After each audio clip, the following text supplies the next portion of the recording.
अपने भीतर उतारिए। आपको लगता है मेरा पति बहुत मेहनत करता है और उसका कोई फल नहीं मिल रहा, बहुत परिस्थिति नीचे जाती जा रही है, खूब डाउन होते जा रहे हैं, हमारे पास में कुछ भी नहीं है, यहाँ तक कि मेरे पास इतना भी नहीं कि मैं सीहोर कुबेरेश्वर धाम भी चले जाऊं और रुद्राक्षोत्सव की कथा सुनकर। आपको लगता है ऐसा कि आपके पास में नहीं है इतना और मैं सीहोर तक भी नहीं जा पाऊं, मेरे पास धन नहीं। जितने आस्था चैनल पर सुन रहे हो, जितने मोबाइल पर सुन रहे हो, जितने पंडाल में सुन रहे हो, आपको लग रहा है मेरा ये काम नहीं हो रहा, मेरे पास में इतना नहीं है, मेरा बहुत व्यापार कर रहे हैं पर आ ही नहीं रहा, धन कहीं से नहीं आ रहा, बहुत टेंशन में जीवन चल रहा है। तब 7 बेलपत्र लेना है। कितनी बेलपत्र लेना है? 7 बेलपत्र में से सबसे पहली बेलपत्र, घर से जब चलो तो घर के पास में जो घर के अंदर रसोई घर में मटका होता है, क्या बोलते हैं यहाँ पर, हंडा, मटका, गगरा, घड़ा, जिसमें तुम पानी भरते हो, टंकी, बाल्टी, जो भी होता है रसोई घर में जो पानी भरते हो पीने के, हंडे में, बॉटल, उसमें टंकी में, जिसमें भी तुम भर के रखते हो, एक बेलपत्र उस हंडे के पास में, मटके के पास में वहां रखना है। घर से उसी मटके में से पानी लेना है, उसी हंडे में से एक लोटा जल लेना है, उसको लेकर जाना है। एक बेलपत्र वहां रख दी, बची कितनी? 6 बेलपत्र में से चलते चलते एक बेलपत्र पानी लेकर जब जाओ तब एक बेलपत्र बेलपत्री के वृक्ष के नीचे बेलपत्र चढ़ा के उस पर जल, छठी बेलपत्र, जल को पूरा मत चढ़ाना, जल लेकर। 5वें नंबर की बेलपत्र नंदीश्वर के पास में, जिस नंदी का पांव ऊपर की ओर हो, एक पांव नीचे दबा रहता है, पांव ऊपर वाले पांव के पास में एक बेलपत्र रख देना। 5वें नंबर की बेलपत्र वहां रख देना। 4थे नंबर की बेलपत्र अशोक सुंदरी वाली जगह, हमने कई बार आपको अशोक सुंदरी का स्थान बताया।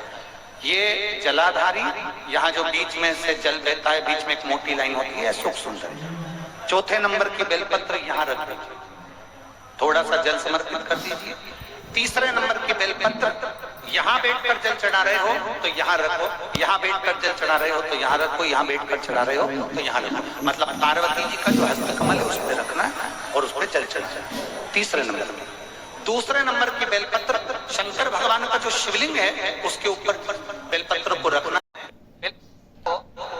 जो जलाधारी है, जल चढ़ाने वाली, वो जलाधारी का स्पर्श कराए और उस बेलपत्र को वापस लेकर उसमें से थोड़ा सा जल उस जलाधारी में डाल दें। उस बेलपत्र को, जो 7वें नंबर की बेलपत्र है, उसका स्पर्श केवल जलाधारी को कर कर बाबा से विनती कर कर उस बेलपत्र को किसी भी दिन आप अपने घर में लाकर रख, जल चढ़ाने वाली उस जलाधारी का स्पर्श कराए और उस बेलपत्र को वापस लेकर उसमें से थोड़ा सा जल उस जलाधारी में डाल दें। उस बेलपत्र को, जो 7वें नंबर की बेलपत्र है, उसका स्पर्श केवल जलाधारी को कर कर बाबा से विनती कर कर उस बेलपत्र को किसी भी दिन आप अपने घर में लाकर रख लो।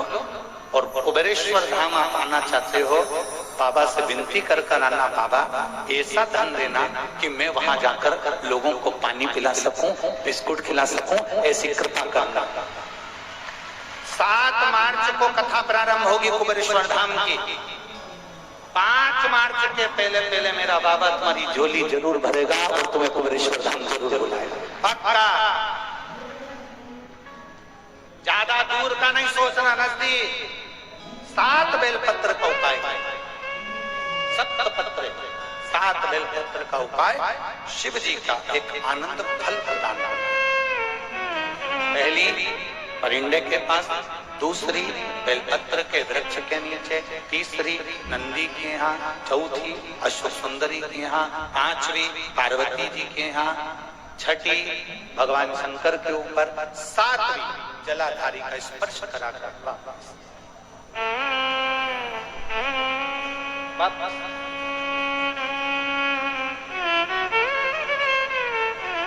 जल कितनी जगह चढ़ेगा? जल कितनी जगह चढ़ेगा? केवल 5 जगह पर, एक बेलपत्री के पेड़ के नीचे, दूसरा सुख सुंदरी की जगह, तीसरा पार्वती जी की जगह, चौथा शिवलिंग के ऊपर और 5वां जो जलाधारी है ऊपर, उस 5 जगह पर एक ही लोटे में से थोड़ा थोड़ा जल और बाबा से विनती करना है आपको, बाबा मेरा ये दुख है आप मिटा दें, बाबा मेरा ये कष्ट है समाप्त करना, बाबा मुझे सीहोर पहुंचना है, कुबेरेश्वर धाम जाना है, रुद्राक्ष उत्सव में लोगों को भंडारा खिलाना है, बाबा इतनी झोली भरना मेरे दाता, मैं स्वस्थ होकर कुबेरेश्वर धाम की धर्म पर पहुंच सकूं। ऐसी बात उससे विनती करो, विनय करो, निवेदन।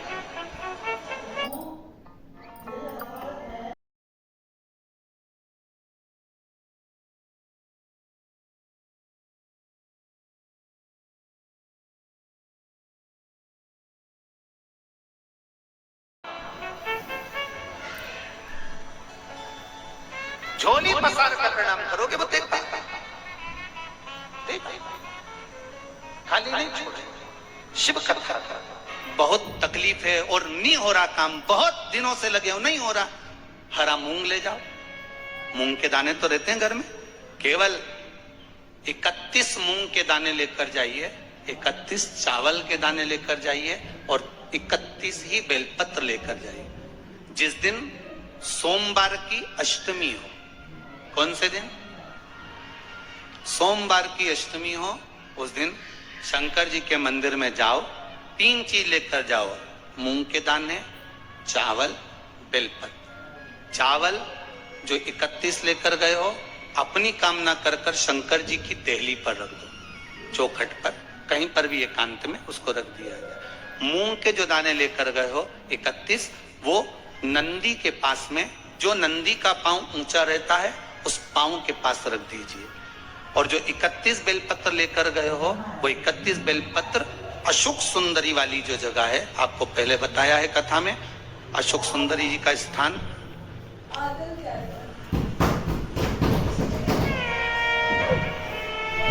ये शिवलिंग, ये जलाधारी जहां से पानी बहता है, उसके बीच में एक मोटी सी लाइन होती है, जो शंकर भगवान की छोटी लड़की अशोक सुंदरी का स्थान है। शिव जी के 13 बच्चे हैं, 13 बच्चे में सबसे छोटी लड़की अशोक सुंदरी यहीं पर विराजमान होती है, जहां से पानी नीचे गिरता है। प्रत्येक शिवलिंग के सामने एक मोटी सी लाइन होगी, उस मोटी सी जो लाइन है अशोक सुंदरी, वहां पर जो 31 बेलपत्र लेकर गए हो, अपनी कामना कर कर पीला चंदन, लाल चंदन लगाकर उस पर समर्पित करते जाओ। उसकी डंडी जहां से पानी बहता है उस ओर होना चाहिए। आप निवेदन कर कर देखो, एक सोमवार की अष्टमी पर कर कर देखना, दूसरी सोमवार की अष्टमी आएगी, अपने आप आपका काम हो गया होगा। बाबा से निवेदन तो करो, क्यों भटक रहे? भोला सब दुख काटो। रवि का पुष्य योग पड़े उस समय सरस्वती कहती है, भोलेनाथ ऐसी कृपा करिए। शंकर भगवान कहते हैं क्या मांगना है मांगो। ब्रह्माणी कहती है, भोलेनाथ करुणा करो, जो भी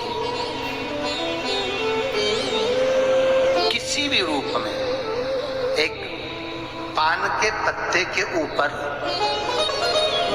मात्र पान जानते हो, वो खाने वाला जो पान करता है उसका पत्ता,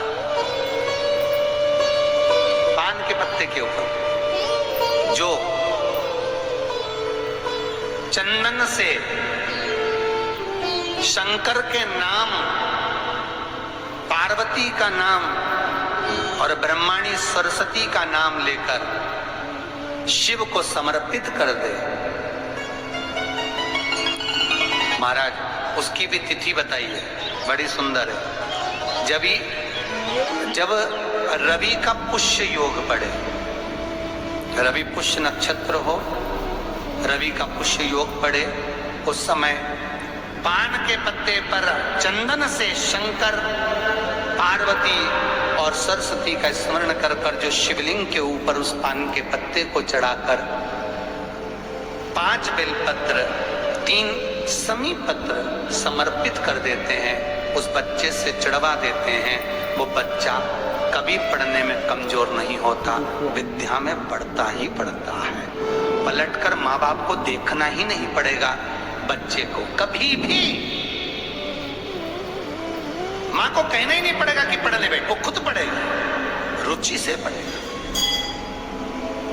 5 बेलपत्र 3 समीपत्र समर्पित कर दें, भगवान शंकर का स्मरण करें और उस बच्चे को प्रणाम करवा कर वापिस लेकर आए। बच्चा विद्या में प्रबल होता है। विद्या प्रखर पुराण की कथा चल रही है जिसमें मधुता का भाव कहा गया। कभी कभी निवेदन करूंगा